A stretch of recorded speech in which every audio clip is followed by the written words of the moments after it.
Welcome to Solo, the single person's guide to a remarkable life. Your host, a behavioral scientist and bachelor, talks to leading experts and successful singles about living solo and living well. Travel more, make things, sleep in when you want to. Here's the playbook for the person who is unapologetically unattached. Now, please welcome Dr. Peter McGraw. Welcome back.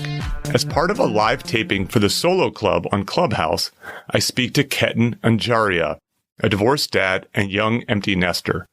I have known Ketan since my early days on the app, and I like to say that he is good at everything. We have a wide-ranging conversation covering dating, race, mental health, and his struggles spending time alone. Evidently, Ketan isn't good at everything. One of my favorite moments occurs when he introduces a sixth love language. I won't give it away here, but it's a good one, especially if you're solo. If you want to find out more about Solo's presence on Clubhouse, please go to soloclubs.com. And as always, really could use some rating and reviews for the podcast. And if you want to sign up for the bi-weekly newsletter, you can do that at petermcgraw.org/solo. I hope you enjoyed the episode. Let's get started.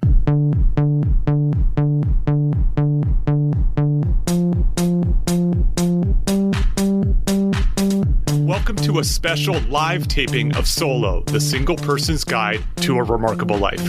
I'm Peter McGraw. Today's guest is Ketan Anjaria. Ketan was born in Bombay and moved to the States when he was 6 years old. He is now the ripe old age of 43 and an empty nester with a 22-year-old child. Ketan is a creator. He makes music and lullabies, often here on Clubhouse. He is an avid chef and is the founder of Hire Club, where his team helps people succeed in their careers, including my sister, who's not on the team, but actually is a customer. I paid for a little consulting for her, and she was quite pleased. Welcome, Ketan. Hey, Peter. Thanks for having me. My pleasure. So we're taping this in a Solo Club room on Clubhouse, a social media app that features real-time conversations. Besides hosting the podcast, I've been building a community on this app. And Solo, the club for singles, has about 30,000 members. So please consider joining, and you can find out all about the Solo-related clubs on soloclubs.com. And we're recording this session. We're going to talk for about 45 minutes or so, and then we'll turn the recording off and have a more sort of traditional style Q&A that people are familiar here with Clubhouse. How's that sound, Ketan? That sounds great. Yeah, ready for it. You and I have been talking on Clubhouse for like almost 8 months now, so it's been really great. It's been really, really good, yes. You were one of the first people I met and have been incredibly welcoming, and also are a big supporter of the Solo Clubs. So, Ketan, you seem to be good at everything. I'm not exaggerating. You seem to be good at everything. So you have this company, Hire Club. You also have the Hire Club on Clubhouse that hosts rooms. You are a regular contributor to Lullaby Club, which I think you should explain to people who they don't know this. You drop into solo travel rooms and give great advice. You stop into solo rooms and give great advice, including how to punch up your dating profile. Is there anything you're not good at? Apparently finding a relationship. Well, lucky for me. Yeah. I think I've always been encouraged to try new things, and maybe when I was younger, being less afraid of failure and more afraid of being left out. And so I've always just jumped in and tried things, maybe having that beginner's luck. So I also think, when you're an immigrant, you will kind of have to force yourself to try new things, right? Like my childhood, from a really core time period in my life, I moved from Bombay, India to Louisville, Kentucky.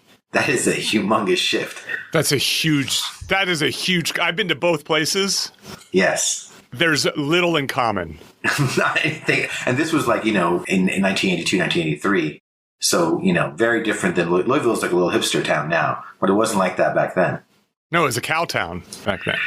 I mean, let's be honest, it was pretty racist, right? That's just what it was. But my dad, he literally is American dream. So where we lived in Bombay, we lived in the projects. There's a family last name called the Bhatia, Kutchi. That's the area I'm from, is Kutch in India. And the building we lived in was dedicated to folks who were Kutchi Bhatia. And the rent was fixed at 21 rupees a month in 19 my goodness. something or other. And it was 21 rupees a month when my grandmother moved out eventually, 50 years later. So I literally was born in the projects. It was 4 or 5 levels, and there was shared bathrooms across each level. So there was 3 bathrooms across the entire level for each floor.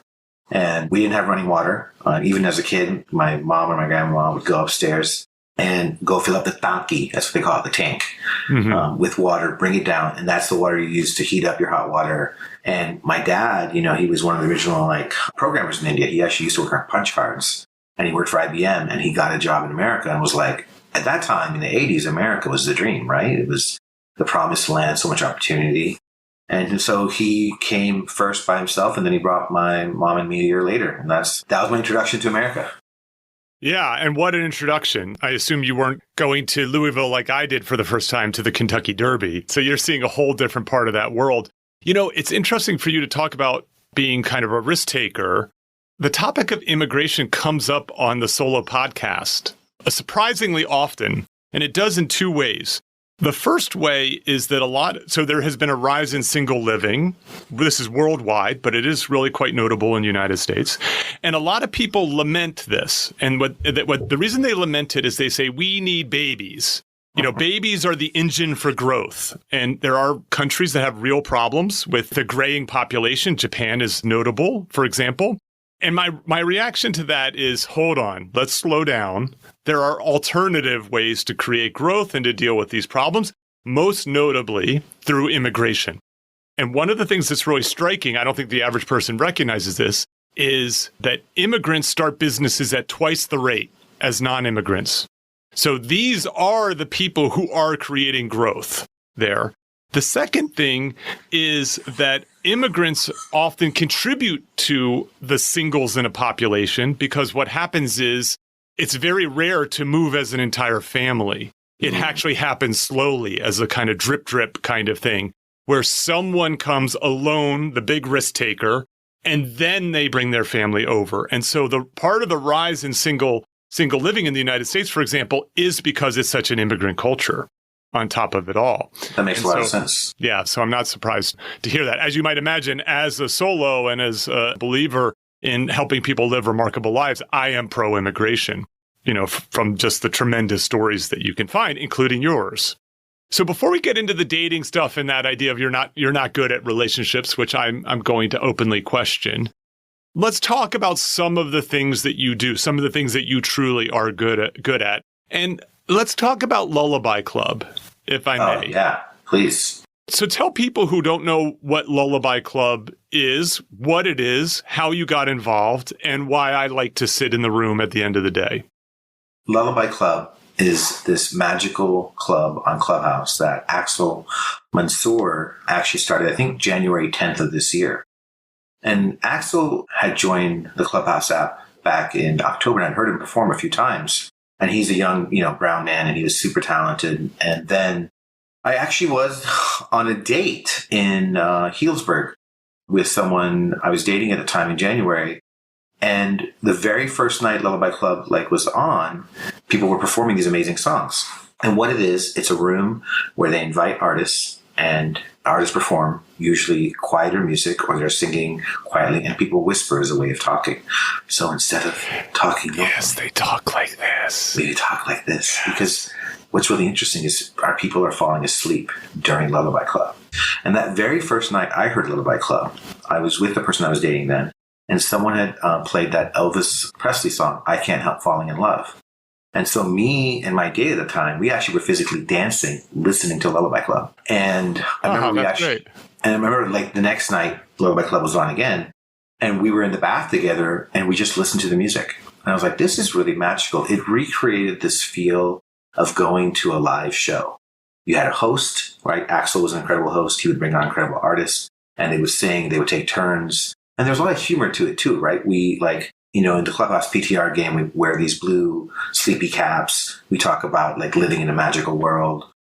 I've always played music. I've been playing guitar since I was 14 years old.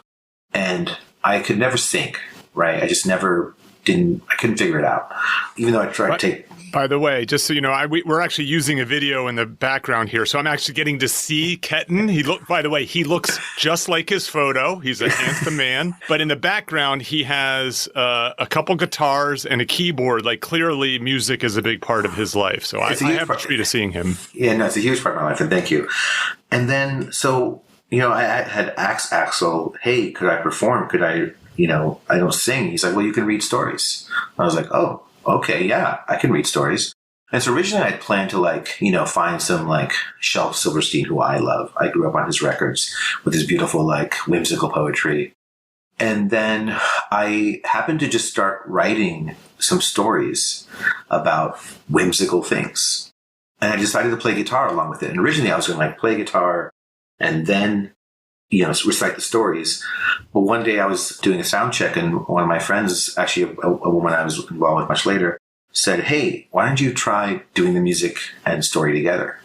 And so there's this epiphany, and I started doing it. And next thing you know, I'm performing in Lullaby Club. People are loving it. I invented this whole set of characters called Lullabears. And everyone in Lullaby Club gets a Lullabear name. So Axel is Sugar Bear, Talia is Sweetie Bear, I'm Papa Bear, obviously, for lots of reasons. Clearly, of course. There's Mama Bear and Cuddle Bear and all these other bears. And honestly, I would be Tall Bear, I hope. Well, yeah. Well, we could do, I think you should be Whisker Bear. You got whiskers. I'll take it. So it became this community of artists that really were so supportive of each other. And every single night we performed. Now think about when the Beatles were first performing in Germany. They played every single night 3 years straight before they got big, right? And that kind of playing every single night, working with other musicians, getting that support really creates a really amazing atmosphere. And now I have 15 stories that I've written about Lullabears. A lot of them are set to music. We've been doing improvisational things where a piano player will play and I'll read a story. And the messages we get of support, there's so many members that say, "Look, I had a hard time sleeping, and listening to your voice and your stories makes me feel great. I've had a lot of anxiety, and listening to your voice is so soothing." And as an artist, someone who have never really found my place until now, it's honestly been really life-changing. In fact, it's so life-changing. Next week, I'm flying to New York for our first Lullaby Club meetup. Really? That's fantastic. Yeah. We're all a few of us are getting a house together. We're all going to be hanging out, and it's just going to be incredible. The people I've met in Lullaby Club, I talk to them every single day. So that's been a huge part of my life, and I'm really grateful for that community. Yeah, that's outstanding. That's really, really good. And so one of the things I want to ask you about, is this idea of being solo, right? So you and I have had conversations on Clubhouse and off, and you strike me, is it fair to say you are a single by chance solo? Yes. Yeah. So you're open to a partnership. You might even really welcome one. Would you say you're searching for one? I was for last year, I'm sure for many of us was hard. It was hard for me. I'm an extrovert. I love people. And last year was really hard. So I was searching for people. Recently, I've embarked on this new journey of mental health, working and dealing with my anxiety and depression. And for the first time in my life, taking medication for it. So right now, I've taken a break on dating and kind of focused more on myself to heal myself and to work through the issues that came up in the last year with my therapist and practices. But I will say for a long time, yes, I was single by chance. Mm-hmm. Yeah. And so right now you're in a single by choice moment, I would say. Yes. It's a false dichotomy, I find. We open these rooms under the Solo Club, and I call it single by choice or single by chance. And the most common answer is a little bit of both. Right. A little bit of both kind of thing. And I haven't figured out exactly the right way to parse it. But, as I like to say, this is a podcast. This is a club for people who are single for now or forever. Right. So depending on where it is, recognizing this is an important step. But one of the themes is that your singleness provides opportunity, time, energy, to dedicate to starting businesses, to traveling, to working on your mental health, to making music, to leaning into things that lead to a remarkable life. When you were married for a long time. Yes. Do you find that your single moments lend itself to this kind of growth, or a different type of growth, I would say, than when you were partnered? Well, so I got married at 21. I had my daughter really young. And I think it's very different to get married at that age. And I will say, I think it's funny. My ex-wife and I met at a time we were both on personal growth discoveries, journeys in college. She was writing a book. I was writing a book. We were working on ourselves. And I think that what drew us to each other. But I'm sure, as many people can relate to, as you're in the process of a relationship and having a child, often your own growth stalls or falters, or you forget about it. And I'll be honest, I honestly forgot about it because I was so focused on being a dad. Like I coached my kid's soccer team. I was like a total, dad, right? Had the dad pants to go with it. And then hear that. No, it's totally fine, But then I think it was interesting is now that I've, been solo for a while, that I've really had a chance to do a lot of personal work, which obviously that work is ongoing. But I will say in the last year, I've really, really worked on who I want to be and who I am. And I think being independent, being solo really lends itself to that, because I think what often happens in relationships is you focus on the relationship and the other person, and that independence isn't there to be your own self. I often actually say, people talk about love languages. I actually think space is the sixth love language. Oh, that's interesting. Because unless you have healthy space in a relationship, you forget to work on yourself, right? Unless you have the independence. And I think a lot of people in the modern world want that combination of both interdependence and independence. Yeah, that's so fascinating. I want to repeat that. Your sixth love language is space.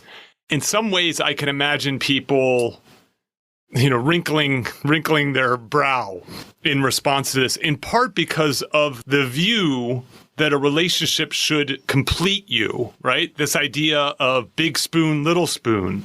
Right. Like, I don't want to be a big spoon. I just don't. Like, especially if that person sleeps very, very hot. Oh, yeah. Right? That's like, tough. I want to be able to drive a semi-truck through the space between myself and someone else sleeping. And so I'm being hyperbolic, but this idea of, well, when you get coupled up, suddenly a lot of your focus is on improvement of the other, right? This idea that someone's going to come along and solve all my problems. I'm going to be complete. We're supposed to spend all our time together. We're supposed to vacation together. We're supposed to party together. We're supposed to go on walks together. We're supposed to work out together. It's a lot of pressure. And you're working on the relationship and you forget to work on yourself. I think that's the hard part, because people grow, right? Whether they want to or not, they grow. And growing together, I think, is hard as any pair of humans or any set of humans. The issue with growing together is if you forget to grow yourself, then there can be misalignment, right? And it's interesting you bring up the sleeping thing, because I've actually told partners I tend to wake up really early. And I tell partners that, hey, sometimes there might be nights where I'll get up at 5 a.m. and I'll go do my thing. I want you to know, I hope you're okay with that. Doesn't mean I don't want to be with you. I'll come back and snuggle before we get ready for the day. But I need that morning time. Yeah. And partners who've been open to it end up being a lot better partners, right? Because, like you said, how you sleep, how you take care of yourself, these are human needs. They have nothing to do with I don't love someone or I don't want to be with someone. Yeah, it's not about rejection. It's about being your best self within a relationship. Yeah. I've had this experience. I have a ritual in the morning. I'm not quite a 5 a.m. early riser, but I would consider myself an early riser. And I like to start the day with a cappuccino and some creative work. And if I compromised on that to make a partner happy, I think now we're in trouble, because now I'm not going to be my best self. You risk resenting this, I have a great story about that, because when I was a young father, we didn't have a lot of money, right? I was working as a chef. I was making like $10-15 an hour. I had a daughter. And I ended up selling a lot of my music instruments. Mm-hmm. Like I sold my classic amps. I sold my classic guitars for a while because we needed the money. And a few years later, I was like, man, I'm really bummed out. Why is that? Well, the one thing that I've had my entire life, I gave away or I sold to make time for this relationship or to invest. Now, maybe that wasn't the right choice then. But I think it goes back to sometimes you focus so much on the we that you can't focus on the me to grow together, Indeed. Yeah, you should have kept your ukulele at the very least. I got a new ukulele right behind me. I got a new one. Outstanding. Yeah. I love that the ukulele has made a comeback from never even being a thing. So that's great. It's a perfect travel instrument. Indeed it is. Hey, solo listeners. You know Julie Nervelli from her frequent appearances on the podcast. Well, her latest entrepreneurial venture, Bachelor Girl Productions, is now a sponsor. Bachelor Girl makes fun, flirty t-shirts that serve as an icebreaker when you are out and about. Let the world be your dating app with messages such as "Spoon size matters" or "All flirts welcome." You can also wear your Bachelor Girl t-shirt on an actual dating app picture. I recommend the message "Swipe right" for that purpose. Just go to bachelorgirlproductions.com and use discount code SOLO for 20% off your order. That's SOLO in all caps at bachelorgirlproductions.com. Thank you, Julie, and thank you, Bachelor Girl.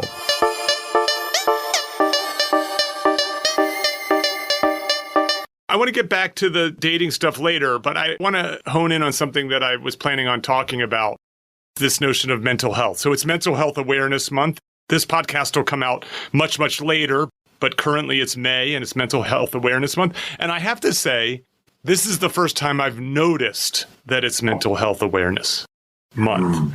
I think because of the pandemic in particular, there's a lot more conversation around things like self-care.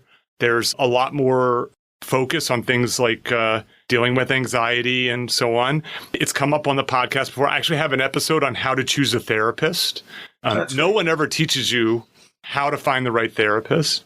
And I know that you're very involved in these worlds, both personally and beyond. I'm wondering if you could talk a little bit about, like, as I say, you're good at life, and yet you're telling me you have struggles with anxiety and depression. So let's normalize this. That healthy people still have challenges.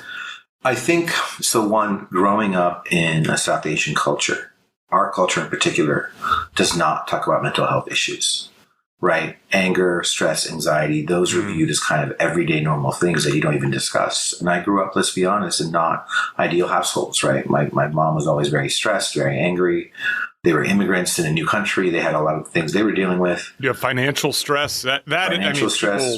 When you look at what is a predictor to divorce, that's a huge one. Yep. And then divorce creates even more financial stress. It's really a situation. Exactly. And then the fact we were living in a very racist place. So I think about I've been thinking a lot of the processing work I've been doing.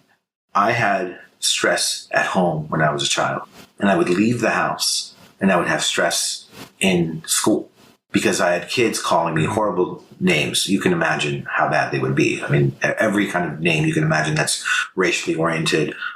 South Asians are often hairy, and I would get called like the missing link or a gorilla, right? Oh, it's awful. And so from a really young age, and Axl, one of the reasons I think I'm so connected to Axl, he talks about he has a song, "Kids Can Be So Stupid."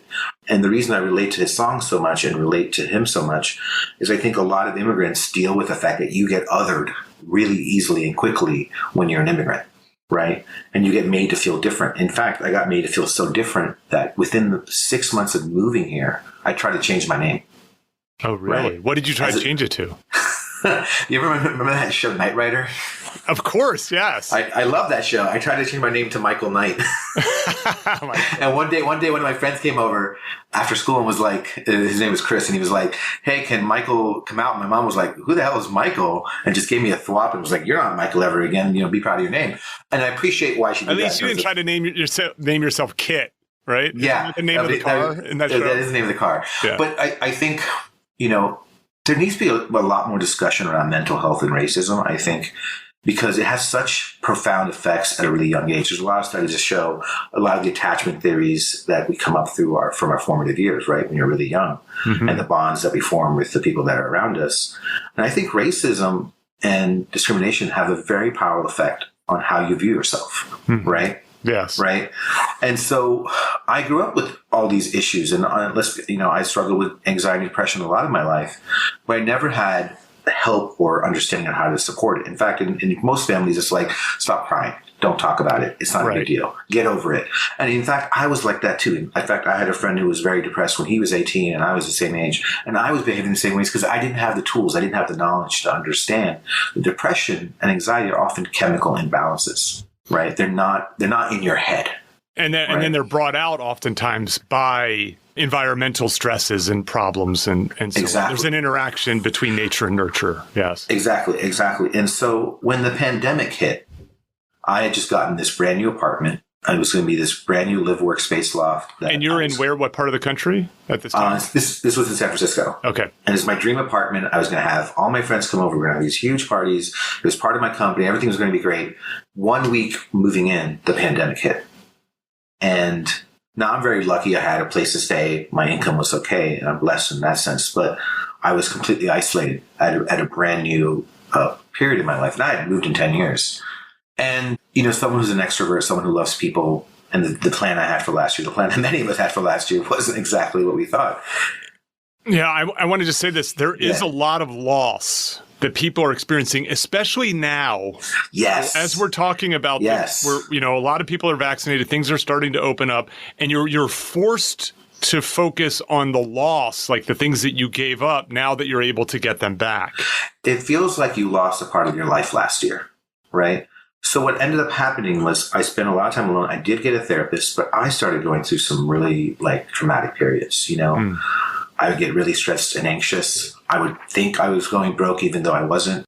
I remember the first time I got on Clubhouse, I was trying to talk to people, and it was clear that I hadn't talked to people in a while. I needed to re-socialize, right? And it showed up in relationships. It started showing up as I was meeting people, and you already have the COVID stress of meeting people.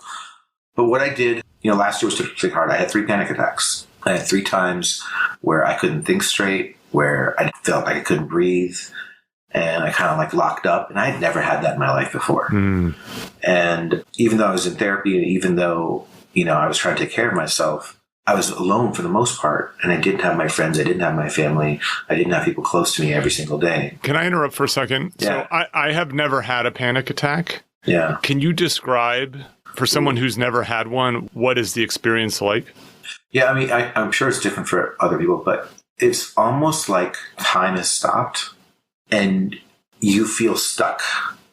And it's like, if you ever watched a GIF that's repeating and it just keeps on looping, the stress or whatever I was feeling was repeating in my head constantly for that short amount of time, right? Where I'm like, oh, this person doesn't love me. This person doesn't love me. Or you start feeling attacked. You feel like something's going to hurt you. All right. But you often can't give vocalization to what that is. A lot of times panic attacks aren't always tied to anything physical, right? They're tied to your mental state, right? And for me, this is a realization I had recently.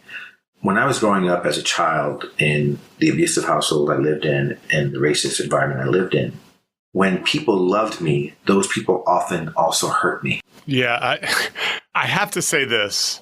One of the amazing things that doesn't get talked about, everybody wants to say relationships are good, family is good, and there is a ambivalence there sometimes, because sometimes the people who you love the most and love you the most are also the most hurtful. They will treat someone in a way they would never treat a stranger. Yeah. And so now you're kind of wrapped into this world, which you don't know whether you're going to get love or hate as a result of it. And it can be really debilitating.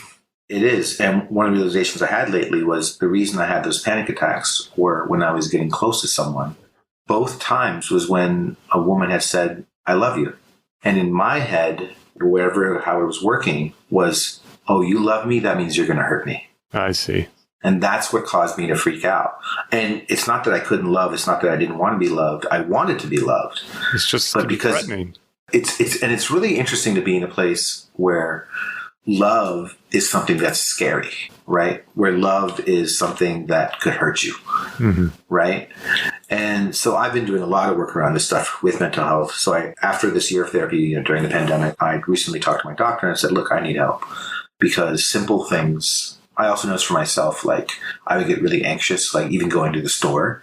I would pretend I had to get everything done within 5 minutes. I would be rushing out the door. And I'll have to catch myself, why am I rushing? Why am I panicking about getting groceries? Why am I putting this pressure on myself? And I realized this, I can't live like this. I can't be isolating, pushing myself away from people who love me. And I can't be stressed out in non-stressful situations, because anxiety is often not the truth.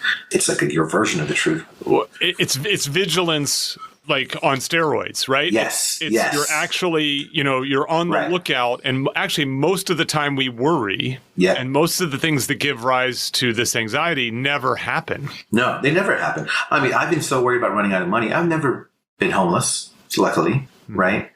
And so I talked to my doctor and I said, look, can we do something about this? And so a few weeks ago, I started taking Zoloft for the first time in my life. Okay. And I posted about it publicly. I posted it in my Instagram and my Facebook. And Peter, you would not believe the outpouring of support and understanding and how many people reached out to me and said, I deal with this too. Single people, married people, people with kids, people without kids, people with great jobs, people struggling to find work, black, white, old, young, everyone. It was such a universal outpouring of not only support, which I'm really grateful for, but stress and anxiety in the last year, I think, is incredibly, incredibly rampant. In fact, my therapist, who's part of BetterHelp, I have no association with them, but I do like the service, was like, we can't even hire enough therapists right now. Is that right? That's how horrible it is for anyone. And the pandemic, it's almost like going through war. It's almost like everyone is anxious, right? There's the physical anxiety about getting sick. There's the economic anxiety of what's going on in the world. And then there's the social anxiety of losing all our social support systems, yes. Right? Like the going out with friends and dates and spending time with loved ones and travel and all the things that we all love. And so I needed help, and I got the help that I wanted so far. And I'm really early in my journey with Zoloft, but I post about it publicly. I talk about it, to your point about destigmatizing it, because it's so human. It's so human. And one of the things that my therapist said that was really amazing, or I really loved, anxiety came about in humans as a protection mechanism. It's deep in your, what's that, amygdala, whatever it's called? Amygdala. Yeah, it's part of our ancestral past. Like, right. It's based upon fear of real things, and now it's just overactive in a world where we were less to fear. When we were hunting animals or being hunted by animals, yes. Anxiety was useful and great, right? But often the anxiety levels we suffer in modern life feel like we are being hunted. Yes. It feels like you are in mortal danger, but you're not. And the thing is, our brain doesn't know, right? Because our brain is processing signals however it says. And there's some people like me that there can be chemical imbalances that trigger that even further. And often in folks who come from abusive households, or it's genetics, or it's gone through trauma at a young age. Or all of the above. Or all of the above. Right. Yeah.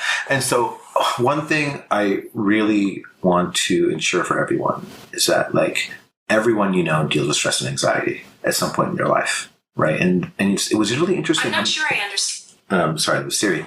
It's really interesting how many people reach out to me in the last few weeks and been like, hey, after I got divorced, I started taking medication. Or, hey, after I lost my job, I started taking medication. Or, hey, during the pandemic, I was having a hard time and I started taking medication. I mean, literally, people would call me, people would Zoom me, people would text me, people I hadn't talked to in years were like, thank you so much for sharing this. And I feel this too. So I just think, like, this is such a human and widespread problem that we should destigmatize it and we should talk about it. And one of the things I feel like people should talk about it, the way they should talk about it, is if I broke my leg and I said, hey, I broke my leg, I'm going to take some pills, no one would bat an eye. Mm-hmm. Right? And you wouldn't even bat an eye about posting I broke my leg, right? Right. It's a physical injury. Well, often anxiety and the medication you need is in the same realm, right? It's an injury. Yeah, I want to say I have been fortunate enough. I mean, I deal with some anxiety. It gets in the way of some sleep, around 4 or 5 in the morning kind of thing.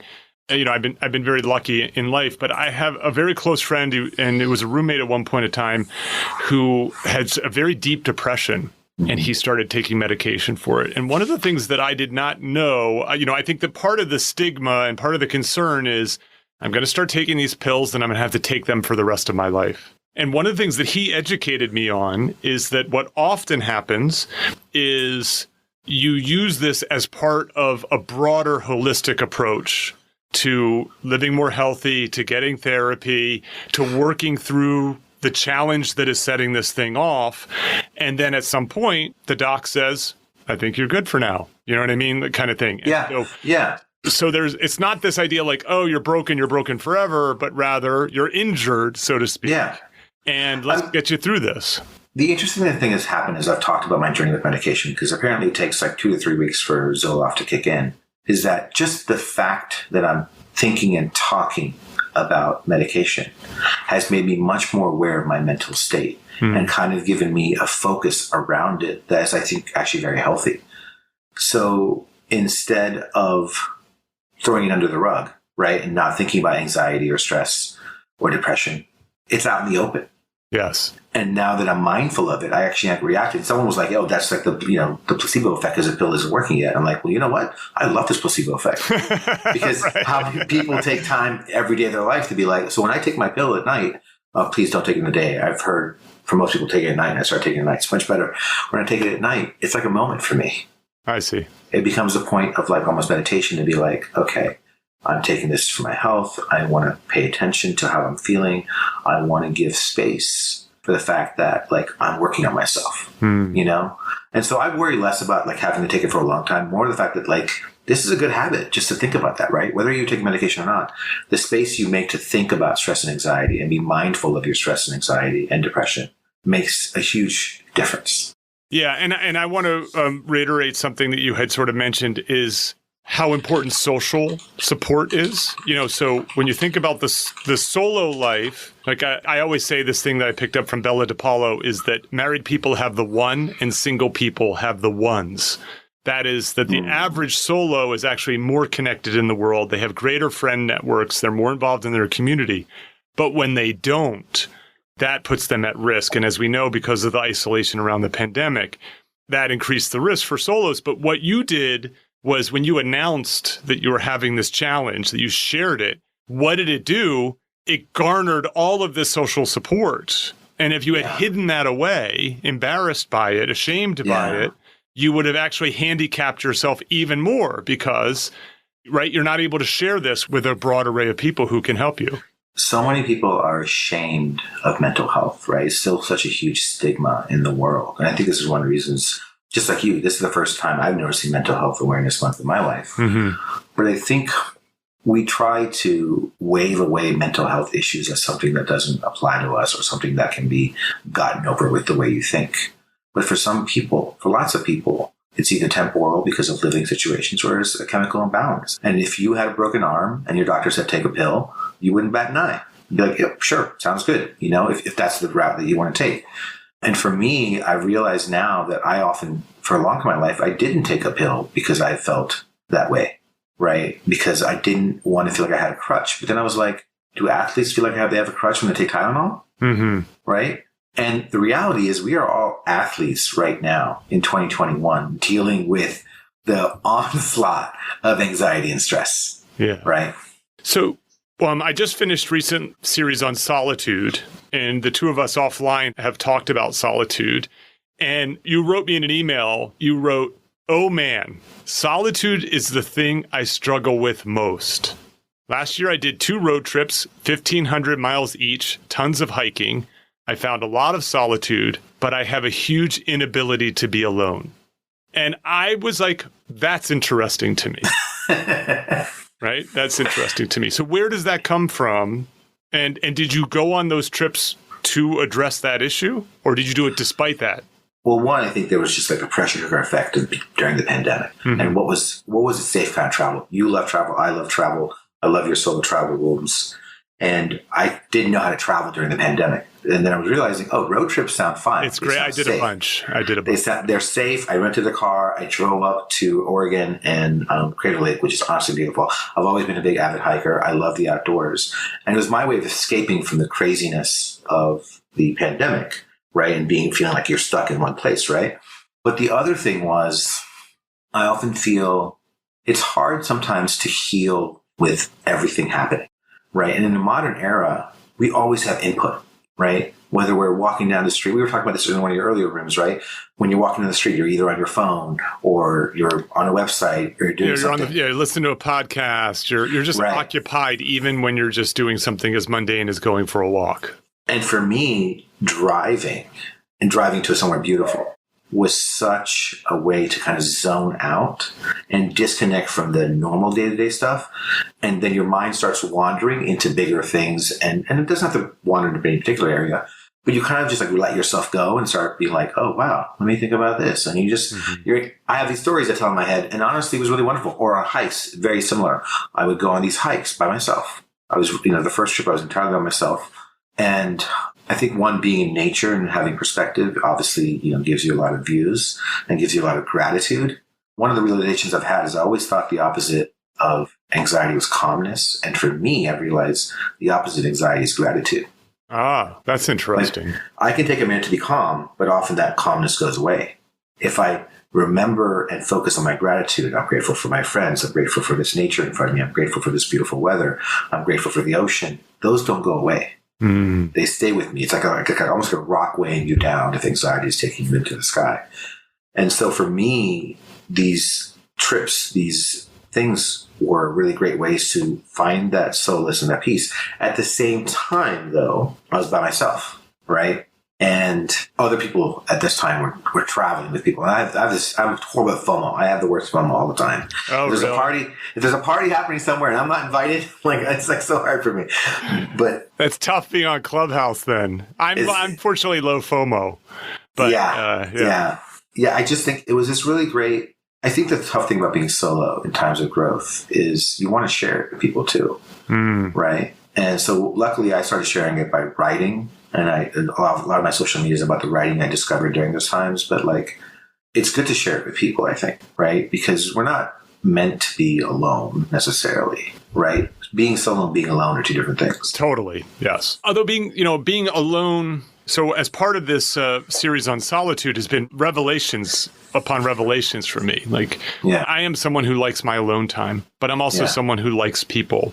And I also even like to be alone within a group of people, like sitting in a cafe and doing some creative work. But what you're describing, that alone time, can be really restorative, right? Like, all the great prophets spent time out in the desert alone, right? Like, you know what I mean? There's a moment, there's the restorative, regenerative time, there's the reflection, there's the opportunity to do creative work. And so when someone's not able to be alone, they are in some ways holding themselves back from some of those benefits in the same way that someone who's not good at people are holding themselves back at some of those benefits. There's this sweet spot between enough time with others and enough time alone. Yeah. And it's often like whether you have a choice in it or not, because I think where the suffering is, like, I think about everyone last year, we all became hermits. And you never hear about a happy hermit. You only hear about crabby hermits, like the angry hermit, right? You never hear like, oh, this hermit's happy living off in the cave. They're always angry because you lose your socialization. You lose your humanity. So if you can find a way to be alone when you want to be, that's very different than with last year when often we had to be alone because we had to be. Mm-hmm. Yeah, no, I think it's great to be able to recognize, right, where these strengths and weaknesses lie. Yeah. And then to be able to experiment. I often encourage people, I remember when I started going to the movies alone. And I started really going when I was in graduate school. And I remember going in part because I was just so damn exhausted at the end of a week that I just wanted something that was going to be enjoyable, that I could do on my schedule, and that I didn't have to compromise. You know what I mean? But I also wanted to do something nice for myself. And I was a poor grad student, so I would go to the dollar theater. And sometimes I'd splurge for the Friday night $2 theater, kind of thing. Because on Friday and Saturday nights, it was twice the price, There you go. And I remember a little bit of like anxiety. I don't know, shame is not maybe is too strong a word, but it felt weird. You know what I mean? And what I want to do for people is sort of normalize the going off and doing nice things for yourself, whether it be to enjoy a cocktail at a bar or a delicious meal or a hike alone or a movie alone is a normal thing to do. Lots and lots of people do it. Yeah. And it's a good skill to have and a good complement to going on a hike with a friend or to have a cocktail with a date and so on and so forth. That's there. I want to talk to you about, we did a solo parent room at one point here in Clubhouse, and you came in and you had, I thought, some really, really wonderful insights. I didn't even know that you were a divorced dad at the time, because, and so you got married young, you're a young empty nester, and you were really quite frank, really quite vulnerable about how freaking hard it was. Yeah. And so how was it hard for you, and what have you learned as a dad that is helping you now outside of being a parent? Well, I think when you become a young dad, your identity gets wrapped up. And you were 21, 22? My daughter was born when I was 21 and I got married at 20. So super young. Your identity is in being a father, in being a caretaker, being the breadwinner, right? and you get so connected to this vision of that you are this person, right? And then through divorce, that gets challenged, right? You go from having a family, in my case, a family of 3, but now having 2 households. Mm-hmm. So that's a challenge. That's a growth learning point. And also, as I said, a financial one. It's a financial one for sure. Suddenly, your expenses go way, way up. Yeah, that is true. And I lived in the Bay Area, so even more, And then when your kid goes to college, there's this realization that, like, your kid doesn't really need you in the way they used to, right? Yes. And so your identity especially if you've done a good job. Well, that, or good or bad, because as they're forming their own independence, right? They're living their own lives, they're doing their own things. And so when you've had this identity of being the father figure, and now that's not there as much because they're living their own lives and they're changing. And it's funny, your parent, my mom used to always say, you'll know when you're a parent. You'll know when you're a parent. And damn, she was right. I hate that she was right. But like the hurt that you have when your kid is independent and doing their own thing and there's less of a need. I mean, I've heard parents talk about this starting when they're like 10 or 12, when they like don't want to hug you anymore, right? When they like get like, dad's, right? Yeah, dad's uncool. Dad's uncool. And look, it's funny because like I was in a band, like I hung out with kids all the time. Like I thought I was the cool dad. Out of everyone, I was like, oh, I'm going to be the cool dad, right? You can't be a cool dad. It's impossible. Like at one point your kids are going to be like. You're never going to be the cool dad to your kids. You're going to be a cool dad to other kids, but never your own. Yes. So then when my daughter went off to school and then started living on her own, I was like, whoa, I have to forge a new identity for myself. Like I'm living on my own, and it made dating really interesting because most people have opinions about dating someone with a kid. But in my case, I was an empty nester, and I was also a very young empty nester. So people would be like, wait a minute, what? You have a kid, but your kid's doing their own thing? Like I don't even know most people at my age didn't know how to deal with that. Yes. Right. And so. Or they have 5-year-olds. Yeah. Right. Or they have very young kids. Yeah. Which is a different challenge entirely. And so I just think when we were young, we think of our parents as this monolith, they don't change, they don't grow. It's like the first time you see a school teacher outside of school, you're like, Mrs. Fielding. Why are you dressed like that? Why do you buy groceries? Wait, oh, wait, you go to the bar? Like, that's weird. Like you just, like, and so I think your identity. What are you doing at the swingers club? That would be an interesting conversation. But like, you just forget that there's more to your life than just who you were for all that time. Yeah. And you kind of have to rebuild and figure yourself out. Bill Burr has a little joke about this. He's like, basically, why are these parents so uncool? And he's like, yeah, because you go through a time warp. Why are they still wearing the same clothes as 25 years earlier? And why do they still listen to the same music? And he's like, yeah, they just sort of wake up one day. They were just in this vortex. And then. See, that's the funny thing. I listen to the same bands my daughter does. Uh-huh. I still go out to shows and clubs and have a good time. I still love music and I still do very young things, quote unquote, right? I go to concert festivals or music festivals still, right? Mm-hmm. And so it's funny because I don't feel that I'm my age at all by any means. Congratulations. No, thank you. But at the same time, I've had that life experience, which changes it. Yeah, I agree. I mean, well, that's because you're on a growth path, right? Really, we started this conversation with you talking about a focus on personal development, how you're sort of taking a little bit of a break from sort of searching for a partner in order to work through these things.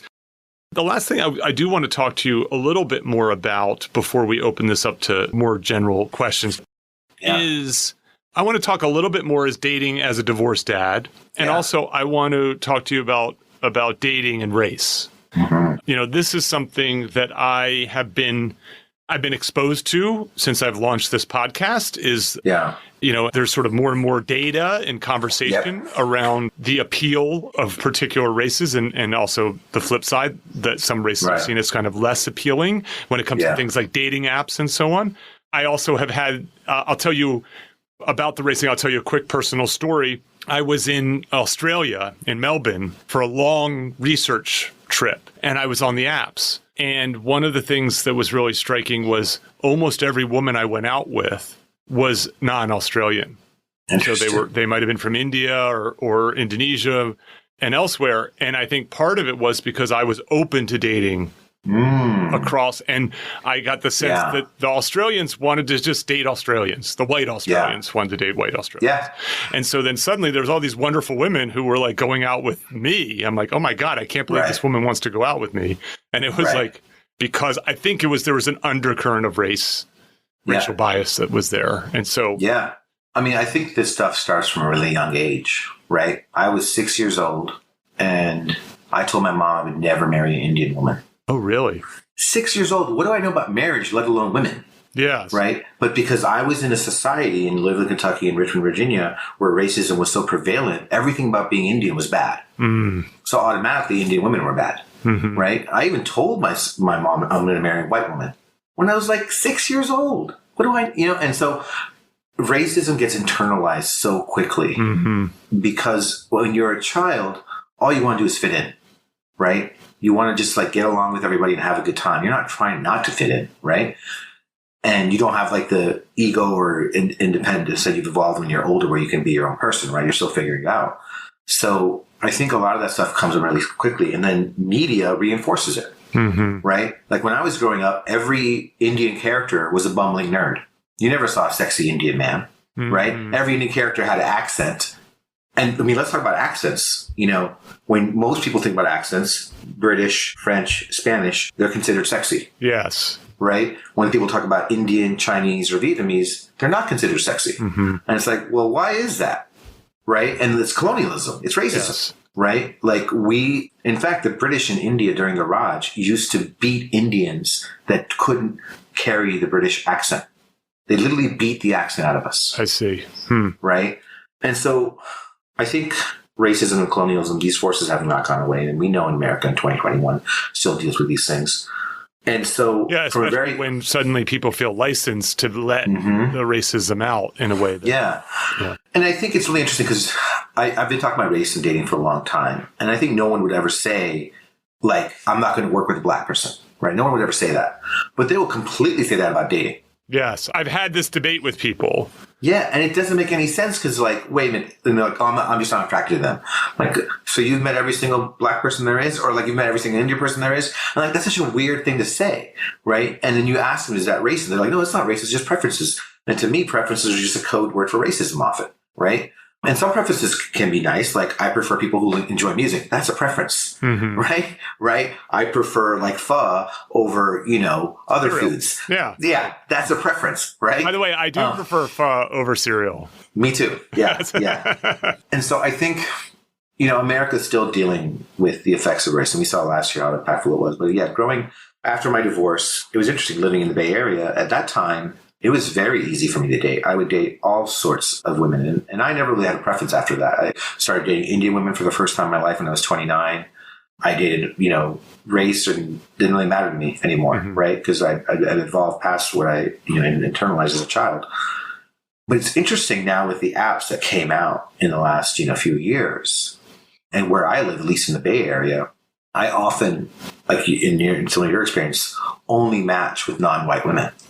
I see, yeah. And also, I'm sorry, the other thing that happens, I don't think people recognize this, is that there's an algorithm that underlies who you see. And so when Ketan and when Peter open up the app, based upon who's already swiping on us and how we've been swiping previously, we don't have the same likelihood of the same people that we see. Yeah, And I had this experience, I started using Hinge recently, and when it's early is when you really notice it, right? Because, the algorithm kind of overreacts.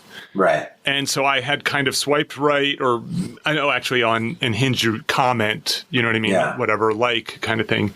And it was a few Asian women.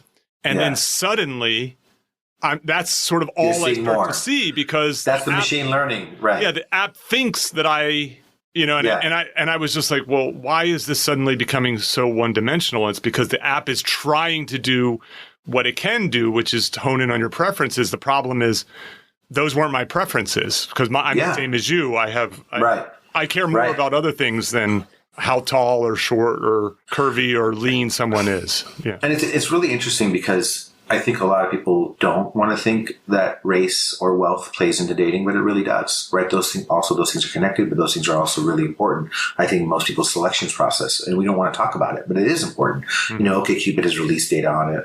And I think that the thing that for me was hard was I do want to be connected to my South Asian and Indian culture, right? And I would love that. But also some of the women I've dated from that culture are very judgmental about me having a child or being divorced. I see. Right? So it's like the very people I want to connect with are often the ones that are like, I've literally matched with folks who are like, oh, you have a kid, we can't even talk. Right? Or you're divorced, we can't even talk. Because our culture tends to be very conservative in some ways. And there's also the opposite effect where... So you're basically saying there's an interaction of race and being divorced. It's not just that you're a divorced dad, and it's not just that you're from India, but being an Indian Indian who's a divorced dad has this special challenge. Interesting. Right, because I mostly match with brown women, but most brown women don't want to date someone who has a kid. And in fact, it's funny, the older we get, I'm kind of noticing now, there's amount of people who are saying, I don't want to date anyone who has history, which is like, that doesn't make any sense. Wait, it doesn't have history? What do you mean? Like divorced or things like that. Or even divorce is a big one, right? Because someone's told me things like, oh, I want to start a family from scratch. Like, what is this? Like a croissant? Like, what? Like, you already have a family. This is like, people say weird things, and I can get the biological need to have your own children. That is understandable, right? That's a very human thing. But I think how people define what they envisioned of their love and how it was going to grow in their relationships is not always a reality, right? Mm. Like, I never planned on being divorced. I never planned on being a dad at 20. It just happened. That's my life. I'm very happy with it. But like, you don't get what you plan, right? So I think the intersection with dating also, and race, people surprise you. Like, we think these categories matter. Yeah. But really, like when you think about the people you've connected with in life, it's often not around a category. It's around an emotion. It's a feeling. It's a comfort. It's a smell. It's a chemistry. Yeah. It's a shared viewpoint in the world that goes beyond categories. And it's really interesting. The women I do align with come from cultures very similar to mine. If they're Jewish, if they're Black, if they're Latina, or they're Asian, where they have a strong family component. I see. They love food together, right? They're really into having kids or being around kids, right? They're really into the we time, which is a very, very similar, which I don't think white Anglo-Saxon culture often has those same, values. Mm-hmm. And so to me, I opened myself up to who I wanted to date as I got older. But it's been really interesting that like some people still are stuck on this thing, and people won't tell you. They'll be like, oh, I didn't like this guy for whatever reason, or I don't like this woman for whatever reason. And then you're like, show me your last 6 exes. And it's always the same. It's always like the same dudes or the same women. And you're like, maybe you're racist, like maybe think about that. And no one wants to be confronted with that, right? No one wants to address that. Like I even had I never thought that Asian women were attracted to me. Right? I just had to internalize somehow. I don't know where I internalized it, but I did. And then only in the last few years that I was like, oh, wait a minute, Asian women are attracted to me. I just had this weird internal, I had my own biases, Ken, I had the opposite problem. I'm like, no woman's attracted to me. I've had that too. That causes problems also. That does. That does. But, it's really interesting, I think, what these apps do. I'm a big fan of that book, Modern Romance. I'm a big fan of that book, Science Happily Ever After. And the things that matter in partnerships are how open you are to change, mm-hmm. right? How forgiving you are, right? And how kind you are, mm-hmm. right? That has nothing to do with race or wealth or location, right? The things that matter in partnerships are like, do you want the same goals? Yes. Right? That has nothing to do with height or weight, And so I think that what the apps do often and what algorithms do often is make us think that we're picking a partner on attributes that matter. Yeah, about a checklist that is easy to measure. And these other, how kindness is hard to measure. It's hard to you can't put it into an algorithm. No, you can't. Yeah. Yeah. So while dating has been challenging, I have been lucky. I have met some amazing, wonderful women who honestly, a lot of them I'm still friends with. Some of them I'm not. But I've been very lucky that I have been able to find partners that are really loving and caring. I just think right now I have to do some work to get around my anxiety and the things I'm dealing with so I can be a good partner. Because I think often what people talk about in dating is, you'll see this in dating profiles all the time. I want someone who's X, Y, and Z, like they're shopping. Mm-hmm. And right now, what I'm trying to be is like, I want to be X, Y, and Z. Yes. Right. I want to be the person I want to be. And if that drives me to a person, great, but the goal is I want to be a better version of myself. Yeah. And I think, one of the nice things about being solo is you can delete the apps. Ooh, I haven't done that yet. I need to do that. No, I'm not saying you need to, but you can if you want. But when you're working on yourself within a relationship, it is really, first of all, you can't delete the relationship if you want. I deleted Tinder because I hate that one. I can understand that. Yeah. Guys like me don't do well on Tinder. I've had one date in Tinder in like 5-10 years. Yeah, I don't. I gave it up years and years. I do great on Hinge and Coffee Meets Bagel and others, but Tinder, I think it's broken. My Tinder is broken. It's not for our demographic, but I do. One of the things that is. Again, I like to point out the opportunities of being solo. One of them is what you're describing, is ability to work on yourself. It is very challenging to work on yourself within a relationship because to tell your partner, I need a break, I need a little more time for myself, as you said, the sixth love language, I need some space, can be very threatening to a relationship because a lot of relationships are about how much time we spend together and what does it mean when we're not and so on. And so I think recognizing, again, this is not a podcast. This is not a club that is anti-marriage, is anti-partnership. Right. It's about recognizing that we all as adults spend some amount of time, often not trivial, for many people, the majority of their lives as single adults. Right. And to recognize that is not a liminal space. That is sort of a special time in the same way that being partnered. And it can be celebrated. It's really interesting. I sometimes post about my dating on Facebook and social media, and apparently a lot of people get a kick out of it. And I always get asked to put updates. But I always like, when you post that you're having a kid or you're getting married, thousands of likes and comments. And there's rituals around it. There are names for it. Totally. Yeah. And it's like you do something as a single person and people are like crickets. And it's like, come on, man. Like just because I don't have a partner, like my life is not worth being celebrated or it's not picture worthy.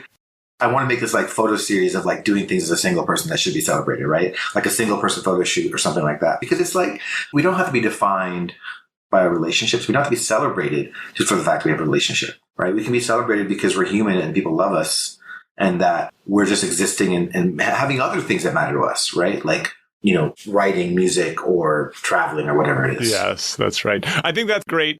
I welcome suggestions from the solo community. This is something that's come up before. What are those things, the things that you can point to? We know them well. Engagements, marriages, baby announcements, gender reveals, anniversaries, right? Which fill up social media. How do you create a way to celebrate our moments as single people in a way that is positive and productive and, again, worthy of sharing? I don't have an answer to that question, but I'm glad that you brought that up. I actually think what we should do now is I'm going to turn the recording off. Sure. I'm going to invite people up to the stage. Maybe they have some ideas on how to answer this question. That'd be great. I see a few of my Lullaby family and some other folks in there. Yeah, that's right. So I'm going to say, Ketan, thank you so much for doing this. It's been fun to have a one-on-one conversation, not to have it on a stage. No, it's been really great. Thank you, Peter. I appreciate you sharing this and appreciate your vulnerability.